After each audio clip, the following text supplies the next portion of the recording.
ಶ್ರೀಹರಿ, ಎಲ್ರಿಗೂ ನಮಸ್ತೆ. ಇವತ್ತು ಬೆಳಗ್ಗೆ ನಮ್ಮ ತೋಟದಲ್ಲಿ ಒಂದು ಸುಂದರವಾದ ಹೂ ಅರಳಿದೆ. ನೋಡ್ತಾ ಇದ್ದೀರಲ್ಲ ಸ್ನೇಹಿತರೆ, ಖುಷಿ ಆಗ್ತದೆ ನೋಡಲಿಕ್ಕೆ. ಅದರ ಬಣ್ಣ ನೋಡಿ ಎಷ್ಟು ಚಂದ ಉಂಟಲ್ಲ. ಆದರೆ ಸ್ವಲ್ಪ ಹೊತ್ತಿನಲ್ಲಿ ಅದು ಬಾಡಿ ಹೋಗ್ತದೆ. ಆದರೆ ಎಷ್ಟು ಚಂದ ನಗ್ನಗ್ತಾ ಉಂಟಲ್ವಾ?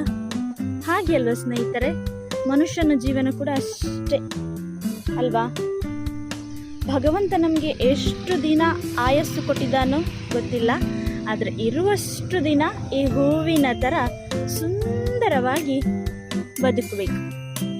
ಆಯಸ್ಸು ಮುಗಿಯುವವರೆಗೂ ಖುಷಿಯಾಗಿ ನಗ್ನಗ್ತಾ ಬಾಳ್ಬೇಕು. ಏನಂತೀರಾ?